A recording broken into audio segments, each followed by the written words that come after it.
Parshas Vayechi. This is a shmuz adapted from Moran Agoin, Reb Chaim Shmulevitz Zeichat Tzadik Levrocha.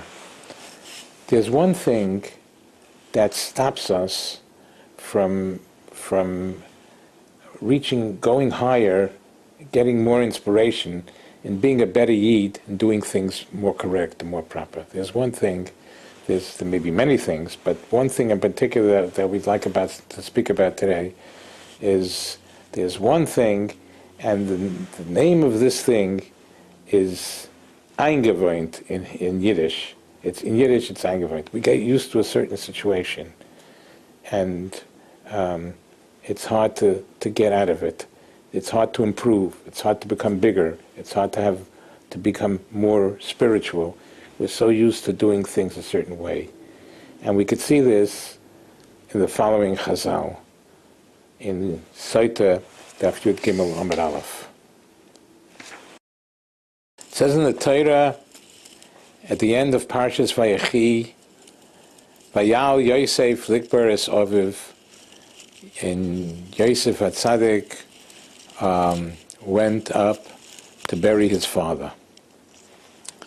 The Gemara in Saita, Daf Yud Gimel Amud Aleph, the Gemara says that when they reached the Ma'oras HaMachpelah and they were ready to bury Yaakov Avinu, also Esav Koma Akev. The Gemara says Esav came to stop them. And they had a whole discussion there. Esav said, it's my place. It's the spot that you want to bury Yaakov is mine. I'm older, I'm the brother, I'm the older brother. Anyway, they had a whole vichuach, a whole discussion. And finally, they were going back and forth and back and forth. And finally, Esav said, show me proof. Show me proof, because they were saying that there's a shtar, there's a document that he signed over the place to Yaakov. And he said, show me the document. And they said, the document is in Mitzrayim. It's back in Mitzrayim. So meanwhile, they decided to send Naphtali to go running to Mitzrayim, because he was very swift. Ayola Shlucha, he was very swift, and they were waiting until Naphtali will come back with the document, proving that Yaakov is the one that really owns the spot and should be buried there. The Gemara continues that Chushim, the son of Don, was there, and he was hard of hearing. And he said, what's going on? What's going on? And they told him that we're waiting now. Esav wanted to stop us from going through with the kfura, with the burial, and we have to wait until Naphtali will come back from Mitzrayim. He says, what? Chushim, the son of Don, said, what? And until Naphtali will come from the land of Mitzrayim, my grandfather will be laying here, but be Zoyon. It's disgraceful that he should be waiting just like this, waiting. It's just not a nice thing. He was so disturbed, and he took a stick and he knocked Esav over the head and killed him. That's what it says in the Gemara. And the question is, how come Chushim was the only one that recognized that understood that it's a bizoyon, it's disgraceful to leave Yaakov Avinu laying there just waiting until Naphtali will return. How come the other brothers, how were they able to tolerate this situation, that their grandfather is laying bizoyon in disgrace? Comes along Hagoyin Reb Chaim Shmulevitz Zechat Tzaddik L'Vracha. And he says a tremendous thing.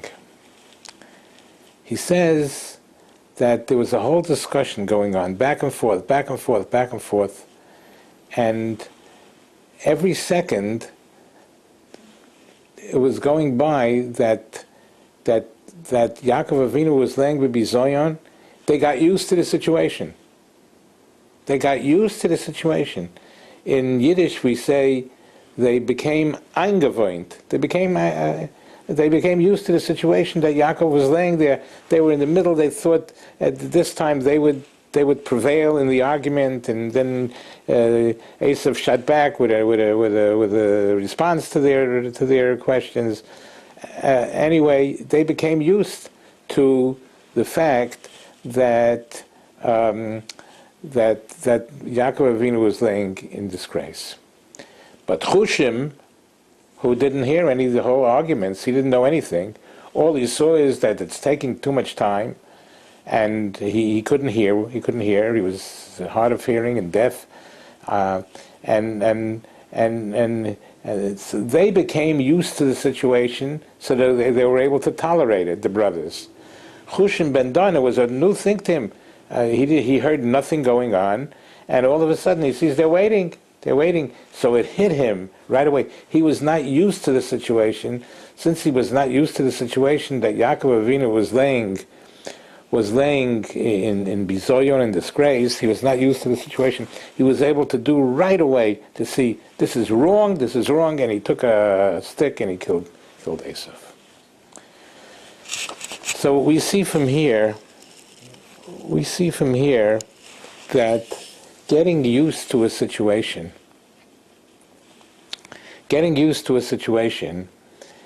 can sometimes deaden the person from actually having the right inspiration to do something. They couldn't do the right thing because they were so used to the situation that Yaakov was laying there. But Chushim did not get used to any situation. He was not eingewohnt to the situation, and he was able to see the truth and do the right thing. Perhaps we can learn from here that if we want to improve our ruchnius, our spirituality, if we want to learn how to daven better, and if we want to learn how to do chesed and do mitzvahs better, there's one thing that might stop us. We become eingewohnt. We become used to the situation.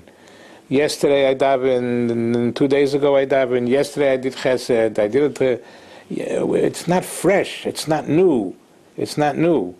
And if it's not new, it loses its entire freshness and inspiration.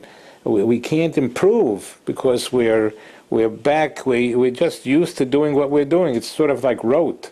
We just do things by rote. And the secret of being able to improve our spirituality is to snap out of this rote, snap out of this eingewohntkeit, this being used to the situation, and looking for fresh ways and fresh ideas to improve ourselves.